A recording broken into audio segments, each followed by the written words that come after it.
Assalamualaikum warahmatullahi wabarakatuh. Kami dari Yayasan Syahrul Jati Cirebon, Fakultas Syariah dan Ekonomi Islam, jurusan Akuntansi Syariah, kelas A semester 4. Untuk memenuhi tugas analisis portofolio dan investasi syariah dengan dosen pengampu yaitu Ibu Maria Ulfah, di sini kami dari kelompok 12 akan memaparkan mengenai analisis investasi pada obligasi syariah atau suku. Pertama-tama perkenalkan, nama saya Fakhrunisa. Saya Risma Umaya. Saya Hasanah Nurlaila. Pengertian obligasi syariah Fatwa Dewan Syariah Nasional DSN nomor 32 DSM MUI 9 2002 menjelaskan yang dimaksud dengan obligasi syariah adalah sebuah surat berharga jangka panjang berdasarkan prinsip syariah yang dikeluarkan oleh emiten kepada pemegang obligasi syariah yang mewajibkan emiten untuk membayar pendapatan kepada pemegang obligasi syariah berupa bagi hasil, margin, atau fee, serta membayar kembali dana obligasi pada saat jatuh tempo. Yang kedua yaitu obligasi suku. Suku berasal dari bahasa Arab, yaitu sak yang berarti sertifikat. Kata-kata sak, suku, dan sakaik dapat ditelusuri dengan mudah pada literatur Islam komersial klasik. Oke, secara singkatnya, suku didefinisikan sebagai sertifikat bernilai sama yang merupakan bukti kepemilikan yang tidak dibagikan atas suku aset, hak manfaat, dan jasa-jasa atau kepemilikan atas proyek atau kegiatan investasi tertentu. Sukuk pada prinsipnya mirip seperti obligasi konvensional, dengan perbedaan pokok antara lain berupa penggunaan konsep imbalan dan bagi hasil sebagai pengganti bunga. Adanya suatu transaksi pendukung berupa sejumlah tertentu aset yang menjadi dasar penerbitan sukuk. Dan adanya akad atau perjanjian antara para pihak yang disusun berdasarkan prinsip-prinsip Islam. Selain itu, sukuk juga harus distruktur secara Islam agar instrumen keuangan ini aman dan terbatas dari riba, gharar, dan maisir. Dalam sukuk, pendapatan berupa imbalan atau kupon, margin, dan bagi hasil sesuai dengan jenis akad yang digunakan. Dalam bentuk yang sederhana, sukuk diterbitkan oleh sebuah perusahaan atau emiten sebagai pengelola dan dibeli oleh investor. Penghasilan yang diterima investor bisa berupa bagi hasil, fee, dan margin tertentu. Dan ketika jatuh tempo, pokok pinjaman juga akan dikembalikan kepada pemegangnya. Emiten bertindak selaku pengelola dana, dan investor bertindak selaku pemilik modal. Keuntungan yang diperoleh investor merupakan bagian proporsional keuntungan dari pengelolaan dana oleh investor. Transaksi dalam konteks sukuk adalah transaksi investment, bukan hutang piutang karena investment merupakan milik pemilik modal. Maka ia dapat menjual kepada pihak lain. Sukuk sering disamakan dengan produk-produk pasar modal konvensional lainnya. Walaupun produknya agak berbeda dalam sifatnya, sebagaimana yang terlihat dari perbandingan berikut ini dengan beberapa instrumen pasar modal konvensional utama. Ya, perbedaan sukuk dengan beberapa instrumen pasar modal konvensional. Yang pertama, surat obligasi. Nah, kalau surat obligasi itu murni mewakili utang pada penerbit, sedangkan sukuk mewakili pihak yang memiliki aset yang berwujud dan atau jelas kegiatan ekonomi dan jasa. Yang kedua ada derivatif. Derivatif itu mewakili turunan berganda dari kontrak yang berbeda yang dibuat dari kontrak dasar utama. Sedangkan sukuk berhubungan hanya dengan satu kontrak dan memelihara kesinambungan aset sepanjang waktu. Yang ketiga ada sekuritas. Nah, sekuritas itu secara umum berhubungan dengan mengubah pinjaman dan tagihan dalam berbagai jenis menjadi sekuritas yang dapat dipasarkan dengan mengemas pinjaman menjadi satu kesatuan, kemudian menjual saham kepemilikan. Nah, kalau suku adalah sertifikat yang bernilai sama yang mewakili bagian kepemilikan yang sepenuhnya dari aset yang tangible, manfaat aset, dan jasa. Berbagai jenis struktur suku yang dikenal secara internasional dan telah mendapatkan endorsement dari The Accounting and Auditing Organization for Islamic Financial Institution (AAOIFI).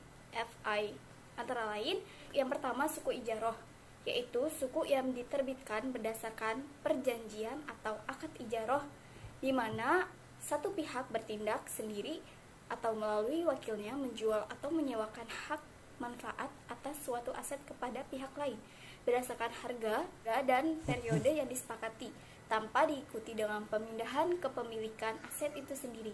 Yang kedua yaitu suku mudharabah, di mana suku ini yang diterbitkan berdasarkan perjanjian atau akad mudharabah, di mana satu pihak menyediakan modal dan pihak lain menyediakan tenaga modal dan pihak lain menyediakan tenaga keahlian atau mudharib. Keuntungan dari kerjasama tersebut akan dibagi berdasarkan perbandingan yang telah disetujui sebelumnya. Dan kerugian yang ditimbul akan ditanggung sepenuhnya oleh yang menjadi penyediaan modal. Nah, yang ketiga itu ada suku musyarakah, yaitu suku yang diterbitkan berdasarkan perjanjian atau akad musyarakah, di mana dua pihak atau lebih bekerja sama menggabungkan modal untuk membangun proyek baru, mengembangkan proyek yang telah ada dan membiayai kegiatan usaha.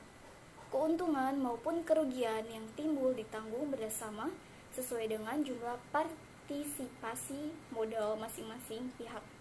Nah, yang keempat itu ada istisna, yaitu suku yang diterbitkan berdasarkan perjanjian atau akad istisna, di mana para pihak menyepakati jual beli dalam rangka pembiayaan suatu proyek atau barang. Adapun harga waktu penyerahan dan spesifikasi barang atau proyek ditentukan terlebih dahulu berdasarkan kesepakatan. Nah, ada pula perbedaan antara suku dan obligasi. Dalam penerbitannya, suku dan obligasi ini sama-sama diterbitkan oleh pemerintah atau korporasi. Sedangkan dalam sifat instrumen, suku ini sertifikat kepemilikan atau penyertaan atas suatu aset, sedangkan obligasi itu instrumen pengakuan hutang. Tiga yaitu penghasilan. Suku itu berupa imbalan bagi hasil dan margin, sedangkan penghasilan dari obligasi yaitu berupa bunga atau kupon atau capital gain. Yang keempat ada jangka waktu.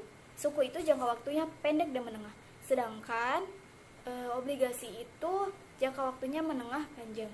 Yang kelima itu ada underlying asset. Kalau di suku itu perlu, sedangkan di obligasi itu tidak perlu. Yang keenam ada pihak terkait. Di suku itu ada pihak terkait berupa obligator, SPF, and investor. Sedangkan di obligasi itu ada pihak terkait obligator dan investor. Yang ketujuh ada price.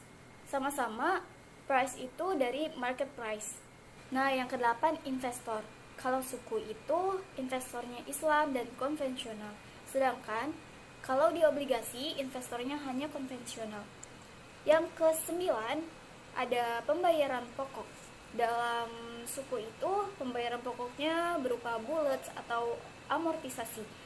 Dan dalam obligasi pula pembayaran pokoknya itu bullet dan amortisasi.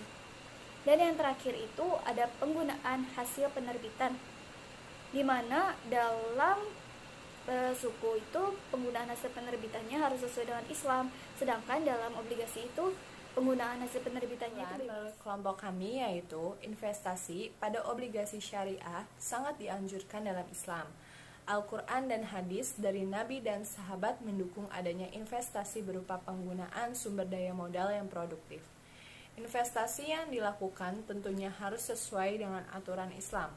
Norma dalam investasi menurut syariah adalah bebas dari unsur riba, ketidakpastian, judi, haram, dan syubhat. Obligasi syariah dapat juga dimanfaatkan dalam bentuk pembiayaan proyek-proyek pembangunan negara yang memiliki potensi investasi yang menguntungkan. Maka pada tahun 2008, pemerintah Indonesia mengeluarkan Undang-Undang Nomor 19 Tahun 2008 tentang Surat Berharga Syariah Negara atau SBSN, atau yang lazim disebut juga sebagai Sukuk Negara.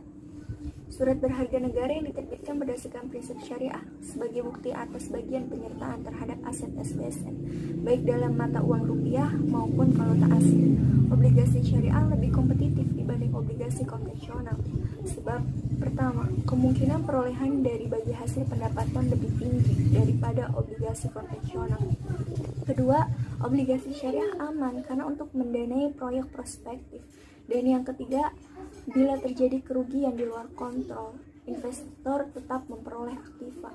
Keempat, terobosan paradigma, bukan lagi surat utang tetapi surat. Obligasi syariah bukan merupakan merupakan hutang berbunga tetap sebagaimana yang terdapat dalam obligasi konvensional, tetapi lebih merupakan penyertaan dana yang didasarkan pada prinsip bagi hasil.